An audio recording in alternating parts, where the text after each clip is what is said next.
I would like to thank you so much to our respected principals and my all dear teachers for giving me an opportunity to speak about Independence Day. Thank you so much.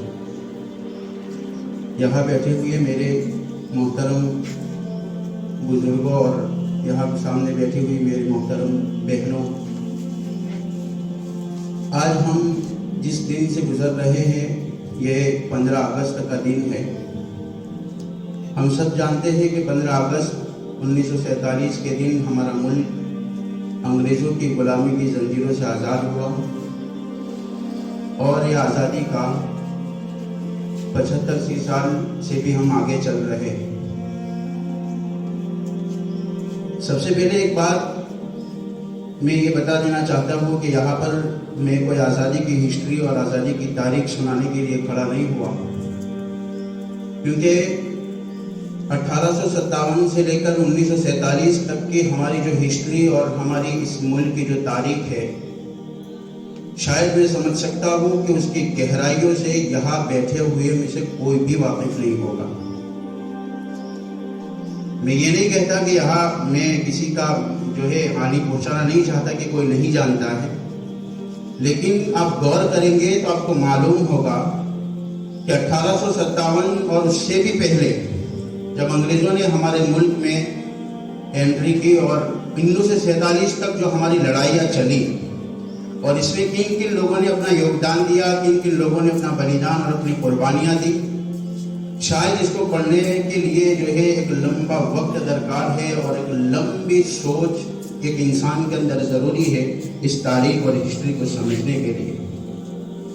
उसका सीधा मतलब ये होता है कि आज हमारे पास अगर सबसे ज़्यादा अगर किसी चीज़ की कमी मुझे इस वक्त हमारे समाज में, चाहे वो हमारी मुस्लिम बहनें हो, हमारे मुस्लिम भाई हो, हमारे हिंदू भाई हो या हिंदू बहनें हो, सबसे ज़्यादा अगर मुझे किसी कमी का एहसास होता है तो इस वक्त एजुकेशन का और नॉलेज की कमी का एहसास होता है। मैं आपको बता दूं कि किसी भी व्यक्ति को, किसी भी समाज को अगर महान बनाना हो तो टेक्नोलॉजी देकर, सोशल मीडिया पर अकाउंट बनाकर, इंस्टाग्राम पर रील बनाकर इस तरह से कोई समाज और कोई व्यक्ति महान नहीं बनता।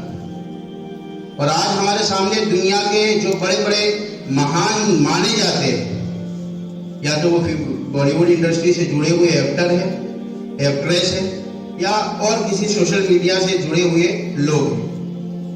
लेकिन जिस दिन आपको ये एहसास हो कि इस मुल्क का असल एक्टर और इस मुल्क के असल एक्ट्रेस नाच गाने वाले नहीं है, बल्कि जिनके पास असल एजुकेशन है, जिनके पास पावर है, तब पता चलेगा आपको कि ये असल हीरो है हमारे देश के लिए।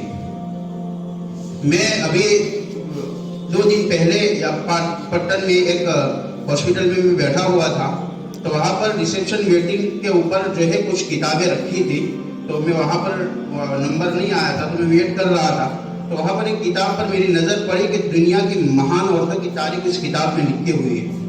मैंने वो किताब उठाई तो मुझे इतना ताज्जुब हुआ कि उसमें जो हिस्ट्री लिखी हुई थी पूरी अंग्रेजी में थी, मुझे भी पूरा समझ में नहीं आया, लेकिन उसके हेडिंग से मैं समझ गया कि उसमें ज़्यादातर जिन औरतों की हिस्ट्री को नक्श किया गया है वो हमारी इंडियन थी।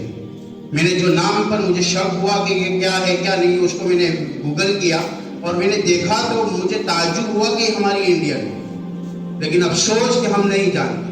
मैंने भी जिंदगी में पहली मर्तबा उन औरतों का नाम सुना। तो एजुकेशन, वो कहते हैं ना कि education is the moment from darkness to light, यानी एजुकेशन एक ऐसी चीज है कि इंसान को अंधेरों से निकालकर उजाला दिखाती है।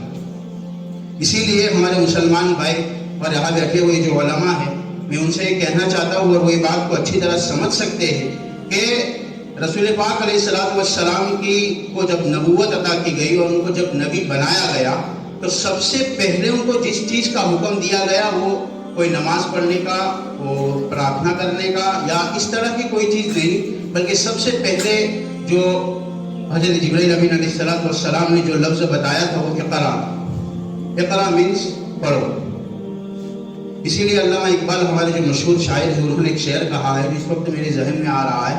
उन्होंने कहा है कि हैरत है कि तालीम और तरक्की में है पीछे जिस कौम का आगाज इक़रा से हुआ था। यानी जिस कौम की आइडेंटिटी और जिस कौम की पहचान ही एजुकेशन हो, अगर उस कौम के पास एजुकेशन न हो तो दुनिया की कोई ताकत तुम्हें इंसान नहीं बना सकती जब तक तुम्हारे पास एजुकेशन न हो। और ये बात भी याद रखनी चाहिए कि 10 पास हो जाना, 11वीं 12वीं ग्रेजुएशन कर लेना, किसी कुर्सी पर बैठ जाने का नाम एजुकेशन नहीं है। एजुकेशन एक सोच होती है। आप डॉक्टर भीमराव अंबेडकर की जिंदगी को पढ़िए, उनको पढ़िए कि डॉक्टर भीमराव अंबेडकर के पास किस तरह का एजुकेशन था। उन्होंने कभी किसी की उसमें पीएचडी नहीं की, लेकिन उनके नाम के आगे डॉक्टर लगता था। और दुनिया के किसी इंसान में मरते दम तक ये हिम्मत नहीं हुई कि उनके पास सर्टिफिकेट मांगे कि डॉक्टर साहब का सर्टिफिकेट दिखाओ। यह है एजुकेशन का पावर। इसलिए मैं यहाँ बैठे हुए आज मुझे बहुत कुछ सुनाना था एजुकेशन को लेकर। हमारे समाज में किन किन चीज़ों के खुराफात पाए जाते हैं और हमारे लोग किन किन एहसास कमतरी का शिकार है कि लड़कियों को नहीं पढ़ाना चाहिए। एक हद तक हमें मालूम है, लेकिन एक चीज़ मैं बता दूँ, चाहे हमारी देखिए, सबसे पहले मैं आज कोई मुसलमान बहनों के लिए कह रहा हूँ और यहाँ हमारी हिंदू बहनें भी हैं, हिंदू भाई भी है, और हो सकता है यहाँ भी कोई हमारे टीचर्स में से हो। तो मैं किसी एक समाज को टारगेट नहीं बल्कि सारे लोगों को ये बता देना चाहता हूँ कि एजुकेशन सिर्फ हमारे समाज के लिए नहीं, तुम्हारे समाज के लिए भी जरूरी है। आज हमारे अंदर एजुकेशन कम हुआ, हमारी सोच नीचे हुई, तब हिंदू मुस्लिम का मुद्दा इस मुल्क में खड़ा हुआ। खुदा की कसम खाकर कहता हूँ, जब से ये मुल्क बना है तब से इस मुल्क में हिंदू मुस्लिम का कोई मुद्दा था ही नहीं, और न इस वक्त है और न कयामत तक की सुबह के लिए हिंदू मुस्लिम का कोई मुद्दा इस मुल्क में होगा। अब छोड़ दीजिए ये सारी जहनीत कि हिंदू मुस्लिम की कोई चीज है इस मुल्क में।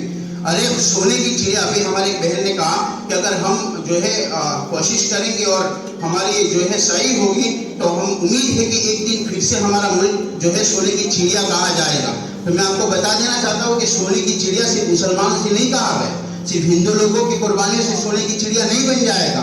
सारे लोगों, यही तो खूबसूरती है हमारे देश की कि सारे धर्म और जाति और सारी भाषाओं के बोलने वाले लोग मिलकर जब एक प्लेटफॉर्म पर खड़े हो और मुल्क की तरक्की के लिए काम कर रहे हो, वो क्या खूबसूरत जमाना था कि जब हमारा president doctor APJ Abdul Kalam और हमारा प्राइम मिनिस्टर मनमोहन सिंह, एक मुसलमान और एक हिंदू। बताइए उस वक्त क्या हिंदू मुस्लिम था? आज भी नहीं है। जो लोग दंगा कर रहे हैं उनके पास सिर्फ समझ की कमी है, एजुकेशन नहीं है। वरना आप किसी समझदार और पढ़े लिखे व्यक्ति को बिठाकर आप मुझसे बात करवा लीजिए। आइए, कोई मुझसे डिबेट करना चाहता हो तो आइए, हिंदू मुस्लिम इस देश का कोई मुद्दा है, मैं उनको बताऊंगा चैलेंज के साथ। किसी भी तरह की हिस्ट्री को उल्टा पेश करके आप हिंदू मुस्लिम सब मुद्दे को खड़ा नहीं कर सकते। और यहाँ हमारे जितने भी लोग बैठे हुए हैं, आज जो हमारे दरमियान नफरतें हुई और जो लड़ाई झगड़े चलते रहते हैं, वो हर दौर में हर समाज में होता रहता है, जो कम समझ लोग करते हैं।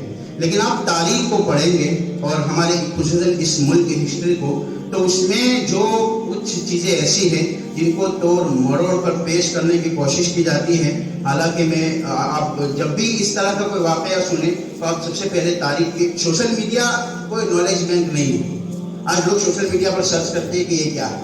अरे भाई, सोशल मीडिया पर मैं भी तो गलत लिख सकता हूँ, वही अगर आपके सामने तहरीर आ गई तो उसका ये मतलब नहीं कि ये सही है। इसलिए आप जो है किताबों से अपना नॉलेज हासिल कीजिए, मेहनत से पढ़िए, अपने अंदर वो क्षमता पैदा कीजिए। देखिए, जिस दिन सही नॉलेज और सही इंसान बन गए हम, तो मुल्क की कुर्सियों पर बैठे हुए नेता और जमीन पर चलने वाले लोगों के बीच सिर्फ कुर्सी का अंतर रह जाएगा। आज जो लोग हमें दबा रहे हैं, जो लोग डरा धमका रहे हैं, वो सिर्फ एक ही कमी की वजह से कि हमारे पास एजुकेशन नहीं है। अगर हमारे पास सही नॉलेज हो, हमारे रूल्स और फंडामेंटल राइट्स का नॉलेज हो, तो किसी की ताकत नहीं है कि हम ये कह सके कि भाई तुम दूर खड़े रहो। एक ही अंतर रह जाएगा कुर्सी का कि ये कुर्सी पर बैठे हैं और हम नीचे खड़े हैं।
हिंदू भी देखे कि इस मुल्क के लिए क्या कर सकता हूँ। सारे लोग मिलकर जिस दिन एक प्लेटफॉर्म पर आएंगे और फिर मुल्क की तरक्की